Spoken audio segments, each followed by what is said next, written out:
வணக்கம், welcome to friendly catalyst with Gopika. Distractions, அதாவது கவனச்சிதறல்கள். இந்த வார்த்தையை நீங்கள் கேள்விப்படாமல் இருக்கிறதுக்கான வாய்ப்புகள் ரொம்பவே குறைவாக இருக்கும். ஏன்னா எந்த பக்கம் திரும்பினாலும் டிஸ்ட்ராக்ஷன்ஸாக இருக்குது. ஒரு வேலையில் முழுமையாக ஃபோக்கஸ் கூட பண்ண முடியல, அதனாலேயே டைம் ரொம்ப வேஸ்ட் ஆகுதுன்னு பெரும்பாலான மக்கள் சொல்கிறாங்க. டிஸ்ட்ராக்ஷன்ஸ் எதனால் வருதுன்னு கேட்டால், பொதுவாக எல்லாரும் மொபைல் ஃபோன்ஸ் அப்புறம் சோஷியல் மீடியா இதனால தான் நான் டிஸ்ட்ராக்ட் ஆகுறேன்னு டெக்னாலஜியை ஈஸியாக ப்ளேம் பண்ணிடுறோம். ஆனால் உண்மையிலேயே டெக்னாலஜினால மட்டும்தான் நம்ம டிஸ்ட்ராக்ட் ஆகிறோமா என்ன? இங்கே பிரச்சனை டெக்னாலஜி, அர்ஜென்சி கல்ச்சர் இதெல்லாம் தானா, இல்லை நம்மளோட மைண்ட் பேலன்ஸ்டாக இல்லாமல் இருக்கிறதும் நம்ம செய்கிற செயல்களும் தான் காரணமா? இன்னும் சொல்லணும்னா, சோஷியல் மீடியா மாதிரியான விஷயங்கள் எல்லாமே நம்ம டிஸ்ட்ராக்ட் ஆகிறதுக்கு நம்மளே பயன்படுத்துகிற கருவிகள் தான். மேபி இதை கேட்கும் பொழுது, என்னடா இது, என்னை சுற்றி இருக்கிற விஷயங்கள்னால தான் என்னோட கவனம் சிதறி போகுதுன்னு நான் நினச்சிட்டு இருந்தேன், அப்போது டிஸ்ட்ராக்ஷன்ஸ் வர்றதுக்கு நான் தான் காரணமானு நீங்கள் யோசிக்கலாம். இதை இன்னும் சிம்பிளாக சொல்லணும்னா, டிஸ்ட்ராக்ஷன்ஸ் அப்படின்றது நமக்கு நடக்கிற ஒரு விஷயம் கிடையாது. நம்ம எடுக்கிற தேவையில்லாத அன்ஹெல்ப்ஃபுல் ஆக்ஷன்ஸ், இதை தான் டிஸ்ட்ராக்ஷன்ஸ் அப்படின்னு சொல்கிறோம். நம்ம செய்கிற ஒரு செயல் நமக்கு தேவையான விஷயத்தை நோக்கி நம்மளை நகர்த்திட்டு போகுதுன்னா அந்த செயலை ட்ராக்ஷன் அப்படின்னு சொல்கிறாங்க. இந்த ட்ராக்ஷன்ற வார்த்தையோட ஆப்போசிட் தான் டிஸ்ட்ராக்ஷன்ஸ். ஸோ கவனம் இல்லாமல் இருக்கிறது, கவனமாக எப்படி இருக்கணும்னு தெரிஞ்சுக்காமல் இருக்கிறது, ஒரு வேலையை செய்கிறதுக்கு இன்ட்ரெஸ்ட் இல்லாமல் போகிறது, இதெல்லாம் தான் காமனாக நம்ம டிஸ்ட்ராக்ட் ஆகிறதுக்கான காரணங்கள்.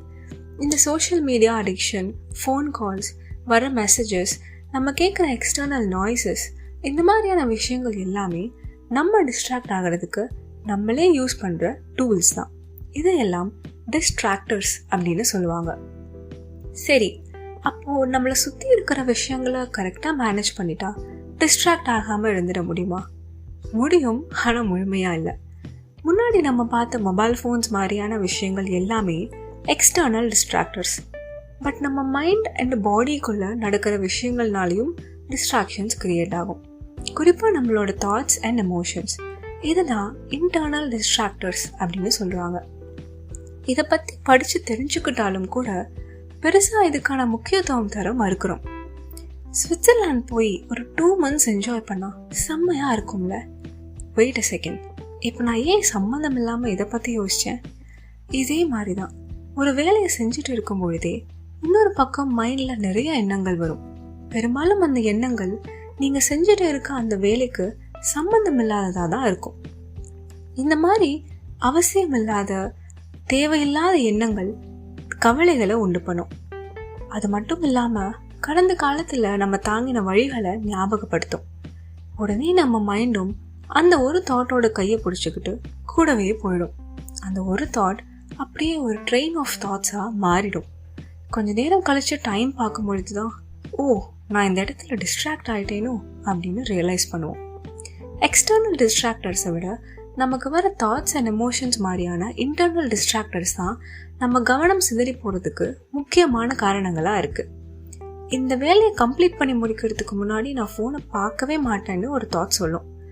இன்னொரு பக்கம் ஏதாவது மெசேஜ் வந்திருக்கான்னு ஒரே ஒரு டைம் செக் பண்ணி பாருன்னு சைலண்டாக ஒரு வாய்ஸ் கேட்கும்.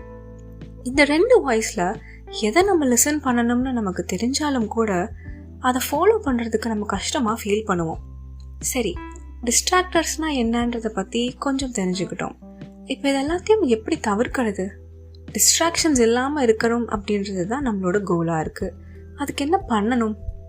என்னை பொறுத்த வரைக்கும் சிம்பிளாக 3 விஷயம் நீங்கள் ப்ராக்டிஸ் பண்ண ஆரம்பித்தா போதும். முதல்ல, நம்ம செல்ஃப் டிசிப்ளினை வளர்த்துக்கிறது ரொம்பவே இம்பார்ட்டண்ட். இது ஆல்ரெடி நம்ம எல்லாருக்கும் தெரிஞ்ச விஷயம்தான். ஆனால் இந்த சுய கட்டுப்பாடோடு இருக்கிறதே இங்கே கஷ்டமாக இருக்குன்னு சொல்கிறவங்களுக்கு அடுத்ததாக மெடிடேஷன் ரொம்ப பெரிய டிஃப்ரென்ஸை உண்டு பண்ணும். நம்ம மனசை ஒருநிலைப்படுத்தும் பொழுது நமக்கு வர தாட்ஸ் அண்ட் எமோஷன்ஸோட ஐடென்டிஃபை பண்ணிக்காம அதை it is just a thought R it is just an emotion அப்படின்னு வேறுபடுத்தி பார்க்க முடியும். இதனால நம்ம கான்சன்ட்ரேஷனும் ரொம்பவே இம்ப்ரூவ் ஆகும். கடைசியாக என்னோட ஃபேவரட் ப்ராக்டிஸ் மைண்ட்ஃபுல்னஸ். ப்ரெசன்ட் மொமெண்ட்டில் வாழ பழகிட்டா டிஸ்ட்ராக்ஷன்ஸ், டிப்ரெஷன் இந்த மாதிரியான வார்த்தைகள் அதுவாகவே உங்களை விட்டு விலகி போயிடும். இதை நம்ம ப்ராக்டிஸ்னு மட்டும் பார்க்காம லைஃப்பை எல்லா விதத்துலேயும் பீஸ்ஃபுல்லாக நமக்கு பிடிச்ச மாதிரி வாழ்கிறதுக்கு நமக்கு கிடைச்சிருக்க ஒரு மேஜிக் வாண்டாக பார்க்கணும். இதெல்லாம் ப்ராக்டிஸ் பண்ணுங்க அப்படின்னா ஒரு ஹேபிட்டாக பில்ட் பண்ணிக்கோங்கன்னு சொல்ல வரேன். So self discipline, meditation and mindfulness, இந்த 3 விஷயங்களை நீங்கள் தொடர்ந்து பயிற்சி பண்ணிகிட்டே இருக்கும் பொழுது இன்டர்னல் டிஸ்ட்ராக்டர்ஸ்லேருந்து விடுபட முடியும். ஈவன் எக்ஸ்டர்னல் டிஸ்ட்ராக்டர்ஸை கூட உங்கள் கண்ட்ரோலில் வைக்க முடியும். இந்த எபிசோடு உங்களுக்கு யூஸ்ஃபுல்லாக இருந்திருந்தால் உங்கள் ஃப்ரெண்ட்ஸ் அண்ட் ஃபேமிலி மெம்பர்ஸ் கூட ஷேர் பண்ணி ஒரு அவேர்னஸ் க்ரியேட் பண்ணுங்கள். இப்படி பண்ணுறது மூலயமா நீங்கள் இன்னொருத்தரோட லைஃப்பில் ஒரு கேட்டலிஸ்ட்டாக மாற முடியும். ஸோ ஃப்ரெண்ட்லி கேட்டலிஸ்ட்டை ஃபாலோ பண்ணுங்கள், லைக் பண்ணுங்கள். விருப்பப்பட்டால் உங்களோட சஜஷன்ஸ் அண்ட் காமெண்ட்ஸை இன்ஸ்டாகிராம், இமெயில் அண்ட் லிங்க்டின் மூலமாக என் கூட நீங்கள் ஷேர் பண்ணலாம். And I will see you soon in another episode.